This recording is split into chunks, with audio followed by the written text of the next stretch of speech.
لا حول ولا قوة إلا بالله العلي العظيم أعوذ بالله من الشيطان اللعين الرجيم بسم الله الرحمن الرحيم الحمد لله الذي هدانا لهذا وما كنا لنهتدي لولا أن هدانا الله لقد جاءت رسل ربنا بالحق المعلن الحق بالحق الدافع جيشات الأباطيل والدامغ سولات الأغاليل ثم الصلاة والسلام على النبي الأمي القرشي المكي المدني الهاشمي الصادق الأمين الذي ختم به نبيين وأرسله رحمة للعالمين البشير المسدد والنذير المؤيد والسيد الموجد بالقاسم محمد وعلى الطيبين الطاهرين المعصومين المظلومين المنتخبين المنتجبين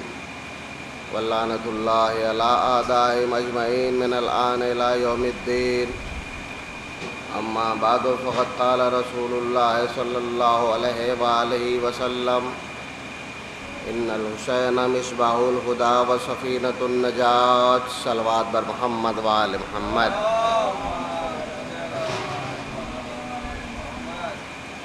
سرکار ختم مرتبت کا ارشاد گرامی ہے کہ بے شک حسین ہدایت کا چراغ اور نجات کی کشتی ہیں. اگر تم ضلالت اور گمراہی کی تاریکی سے نکلنا چاہتے ہو تب بھی تمہیں حسین کی ضرورت ہے، اور اگر تم ساحل نجات تک پہنچنا چاہتے ہو تو کشتی نجات ذات حسین ابن علی ہے. کربلا جو ایک بے آب و گیاہ صحرا جہاں انسانی وجود کا نام و نشان نہیں تھا، اس سرزمین کو سرکار سید الشہداء نے ایسے آباد کر دیا کہ آج پوری کائنات ٹوٹ کر کربلا پہنچتی ہے. ابھی آپ نے بہت عمدہ اشعار سنے کربلا کے حوالے سے. دو جملہ میں بھی کہہ کے آگے بڑھ جاؤں کہ ایک بار زمین کعبہ نے یہ فخر کیا کہ مجھ سے بہتر کون ہے، اس لیے کہ اس سرزمین پر اللہ کا گھر ہے. مجھ سے بہتر کون، اس لیے کہ میرے اوپر اللہ کا گھر ہے. اللہ نے فوراً اسے یہ کہہ کے ٹوکا کہ سرزمین کعبہ تم فخر نہ کرنا، اس لیے کہ اگر کربلا کو پیدا نہ کرتا تو تمہیں بھی پیدا نہ کرتا. تمہارا وجود ہے تو کربلا کے صدقے میں ہے، تو زمین کا وجود کربلا کے صدقے میں، اور تمام عالمین کا وجود کربلا والوں کے صدقے میں. لولا کلمہ خلقت الافلاک، حبیب اگر آپ کو خلق نہ کرتا تو کائنات کو خلق نہ کرتا. وہ حسین جس کی معرفت کا رسول نے حکم دیا کہ یہ حسین ہے، اسے پہچانو. تو دیکھیے صرف پہچاننے کے لیے نہیں کہا پہچانو وانصرو، وقت پڑ جائے تو اس کی مدد بھی کرنا. پہچاننا بھی ہے، مدد بھی کرنا ہے. اب مدد میں زبان سے بھی مدد ہوتی ہے، قلم سے بھی مدد ہوتی ہے، تلوار سے بھی مدد ہوتی ہے. جو ساتھ میں تھے انہوں نے اپنا فریضہ جہاد ادا کیا، انہوں نے حسین کی مدد تلوار سے کی. بعد میں جو نہیں رہ سکے اور جن کے دل میں حسین پر قربان ہونے کی تمنا ہے، اور وہ یہ کہہ رہے ہیں کہ یا لیتنی کنت معکم فافوز معکم، اگر ہم کربلا میں ہوتے تو آپ اپنی جان قربان کر دیتے. اس وقت ہم نہیں تھے تو اب ہمارا فریضہ کیا ہے؟ ہم اگر آج یہ تمنا کر رہے ہیں کہ ہم ہوتے تو جان قربان کرتے، کربلا میں تو نہیں تھے، اب کیا ہے؟ کہا تمہاری مدد وہ بھی مدد کہلائے گی جب تم حسین پر گریا کرو مگر مقصد حسین سمجھ کے.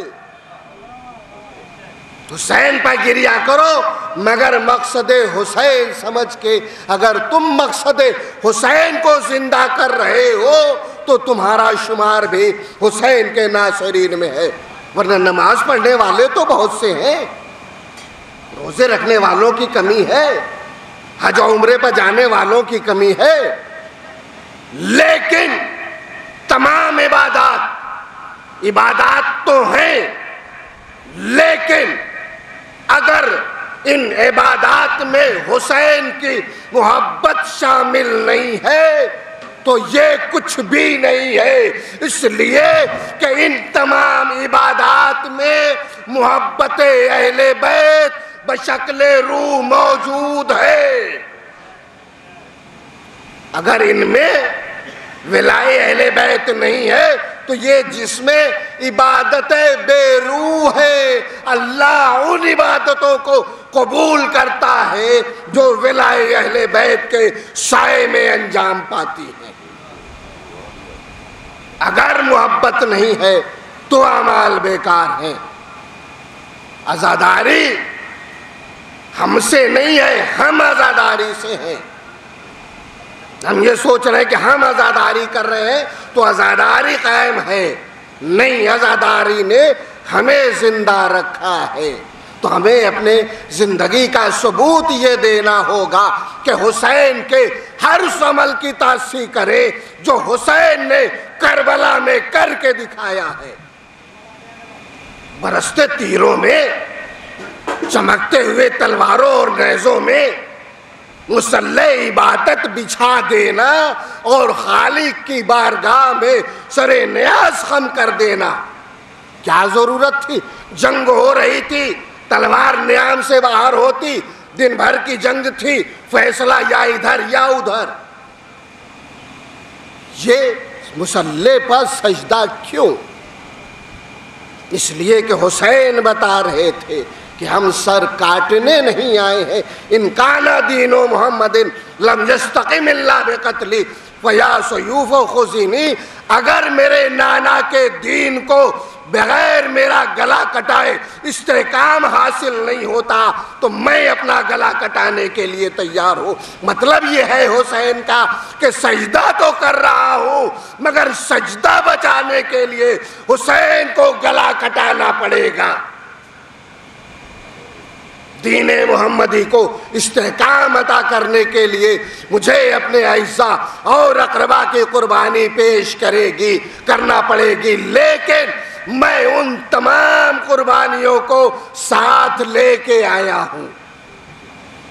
کربلا میں جو انتخاب تھا وہ ویسے ہی نہیں تھا. یہ وہ تھے حسین کے ساتھ جن کا نام فہرست شہداء میں تھا. آئے تو بہت سے تھے.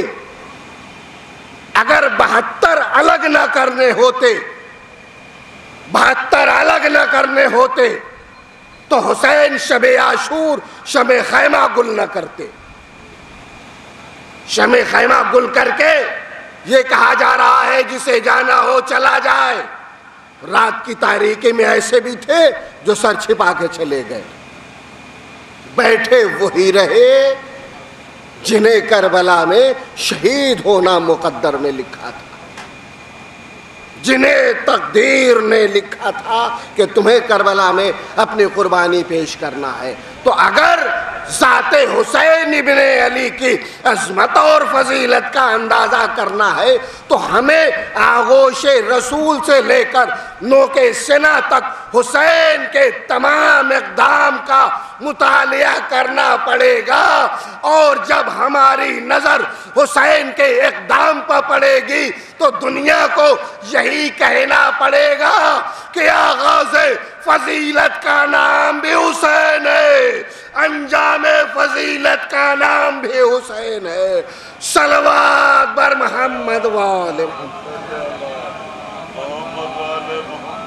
آغاز فضیلت کا نام بھی حسین ہے، انجام فضیلت کا نام بھی حسین ہے. آپ دیکھیے کہ اگر آپ کے گھر میں کوئی بزرگ نماز پڑھ رہا ہو اور بچے ہو تو لوگ بچوں کو قریب جانے سے روک دیتے ہیں، کہیں ایسا نہ ہو کہ نماز میں خلل پڑ جائے۔ نماز ہو رہی ہے، بچوں کو روکا جا رہا ہے، مگر ہم نے تاریخ میں ایک منظر دیکھا،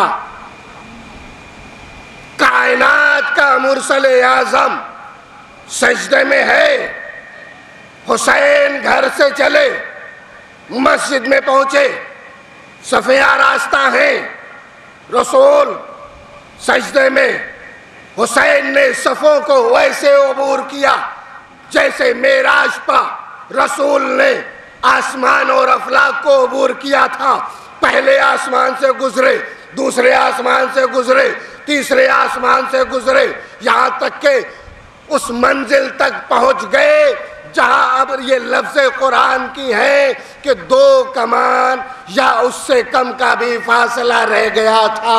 ویسے ہی حسین نے صفے عبور کرتے ہوئے قریب پہنچے رسول کے، جا کے حسین پشت رسول پر بیٹھے، پشت رسول پر بیٹھے۔ سجدے میں کون ہے؟ رسول اعظم۔ الصلاۃ معراج المومن، نماز مومن کی معراج ہے، نماز مومن کی معراج۔ سجدے میں صاحب معراج ہے، صاحب معراج حالت معراج میں ہے، صاحب معراج کی پشت پا حسین کی معراج، حسین کی معراج، پشت نبی پہ حسین بیٹھے ہوئے ہیں۔ ادھر جبریل اللہ کا پیغام لے کے چلے آئے، سرکار پیغام لے کے آئے، نبی کے قریب بیٹھے، شانوں کو دبایا، کان میں کہا، خدا کے حبیب اللہ نے سلام کہا ہے اور یہ پیغام دیا ہے کہ سجدے سے تب تک سر نہ اٹھے جب تک حسین اپنی مرضی سے پشت سے نہ اتر جائیں۔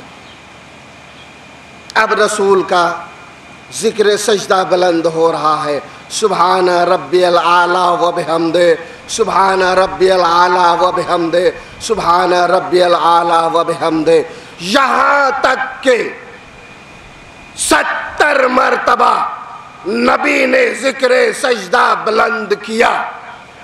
دیکھیے عام طور سے 3 بار ذکر سجدہ کے بعد مصلی یا امام سجدے سے سر اٹھا لیتا ہے۔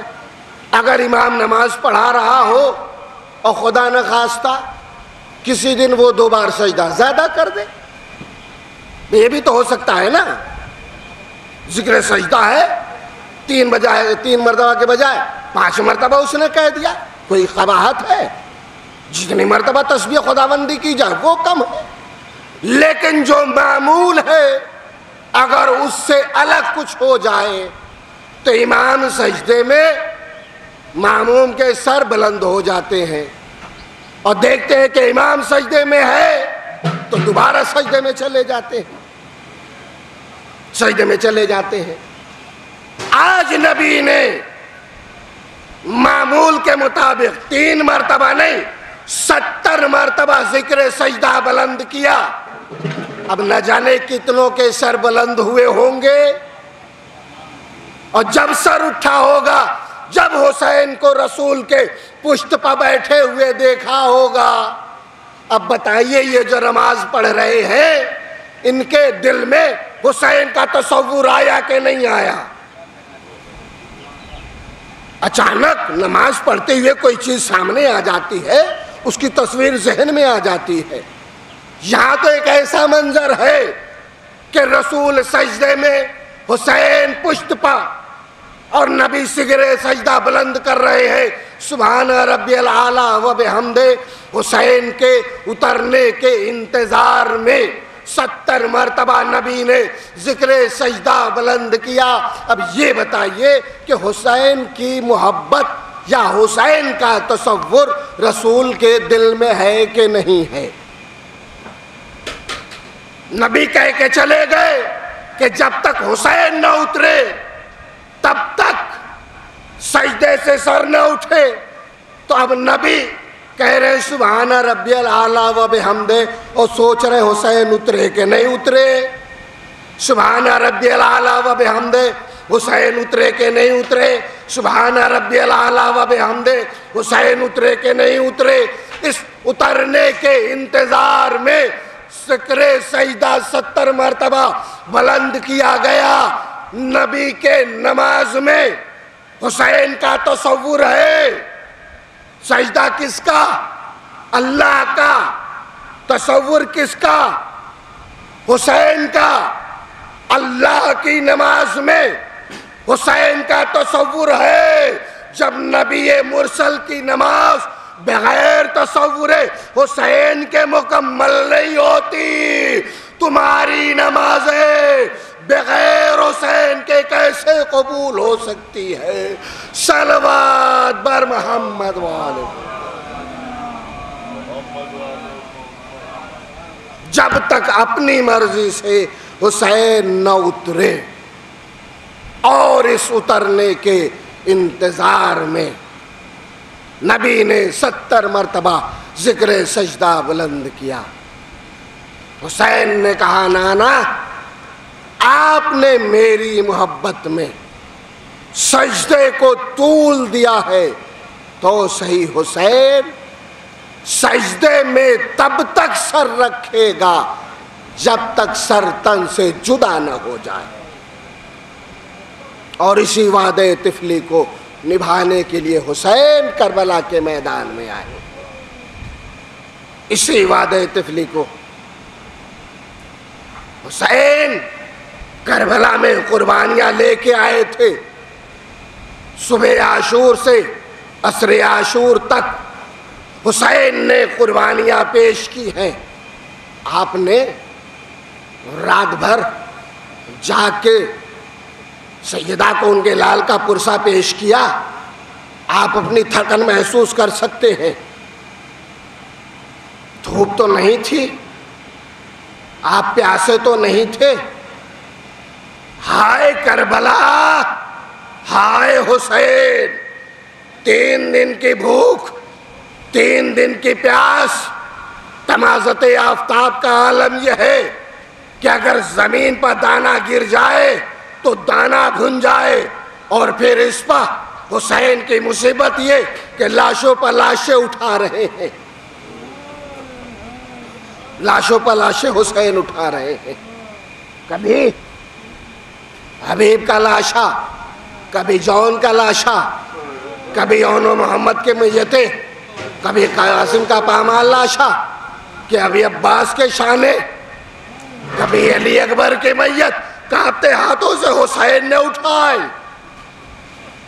اور وہ وقت بھی آ گیا جب حسین آخری قربانی پیش کرنے کے لیے میدان کارزار میں آئے.